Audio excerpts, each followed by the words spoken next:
Nanashi! Infinity! Big Bang! Star!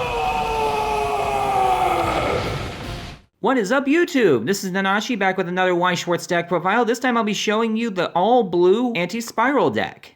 For those of you who aren't familiar with where anti-spiral comes from, it comes from the same archetype as Gurren Lagann. The ironic part being that it plays the exact opposite way that Gurren Lagann primarily does, just like it does in the show.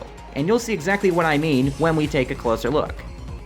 Starting off with the level 0 cards, we have a playset of Anti-Spiral Race. A lot of people like to tech this card in the competitive aspect, last I checked, into basically every deck, mostly because of its second ability, which is that while it's on the stage, if a Climax card is placed in your Climax area, you can bounce it back to your hand, and if you do, one of your characters gets plus 2,000 power until the end of the turn. But I prefer its first ability, which is that when you play it, you can reveal the top card of your deck, and if it's an anti-spiral character, you get to put it in your hand and discard something else. This ability actually tandems quite well when you're playing your playset of Messenger Nia. Now I don't have my Messenger Nias yet, I've ordered some of them, I'm just waiting for the rest to come in. First off, it has a Brainstorm ability which requires 1 stock cost and to risk 2 characters. It allows you then to reveal the top 4 cards of your deck, and if there is a ku-mugann among any of them, you get to add 1 anti-spiral character from your deck to your hand. The downside being that it doesn't matter how many ku-muganns you reveal, you only get to search once off this ability, but that's fine, it's 50% search, 50% setting up the ku-muganns for later plays. Now it has a Climax Combo when the Climax Human Extermination system is placed on your stage. By discarding 1 card, you get to take 2 cards named ku-mugann specifically in your waiting room and place them on your stage anywhere you like. And speaking of ku-mugann, you're not seeing things, there are exactly 12 copies of ku-mugann. Now I know there's a rule that says you can only play 4 copies of any character, but this one has a unique exception to that rule written right in the first line of its text. You can put any number of cards with the name ku-mugann in your deck. Its other ability, which I think matters a little more, is that when it's reversed in combat with a level 0 character, this card sends that level 0 character to the bottom of the deck. Next we have only one level 1, but that's because it's the only level 1 they have, which is the Advanced Class ku-mugann. Now if it has a marker underneath it, it gets 4,500 power, which would put it to 7,000. And as it happens, when you place it on stage from hand, you get to choose a ku-mugann in your waiting room and put it underneath it as a marker. Next we move into the level 2 cards, starting with a playset of Ashtanga class.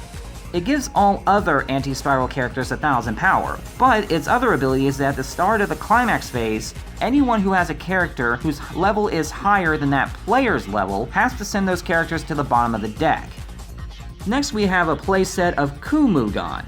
It has the ability to be a backup, which means that when one of your other anti-spiral characters is being attacked, you can send it from your hand to the waiting room and pay 1 stock cost to give that character 3,000 power until the end of the turn. But its other ability is far more useful, being that you can put it in the waiting room from your stage and play a copy of kyo-mugann from the waiting room.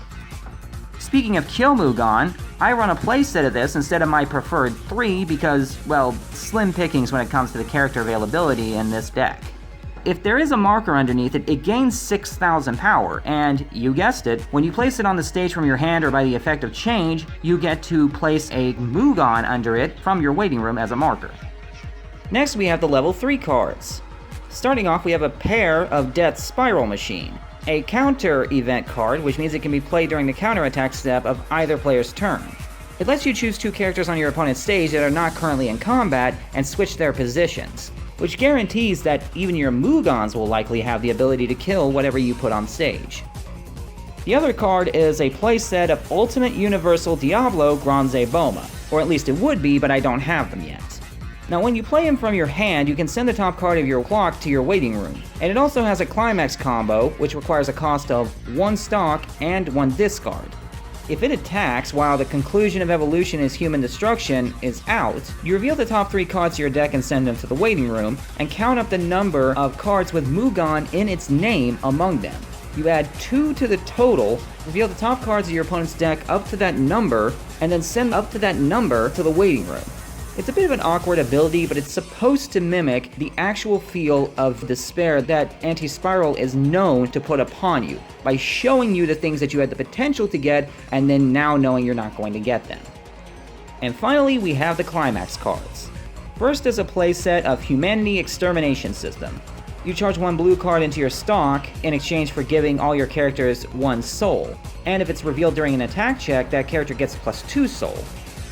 The other one, however, is the one that combos with Ultimate Universal Diablo Bronze Boma. The conclusion of evolution is Universal Destruction. When you play it from hand, all your characters get +1000 power and +1 soul, but if it's revealed during an attack check, you get to add 1 soul to that attack, and you can take any climax in your waiting room and put it in your hand. And that is the deck.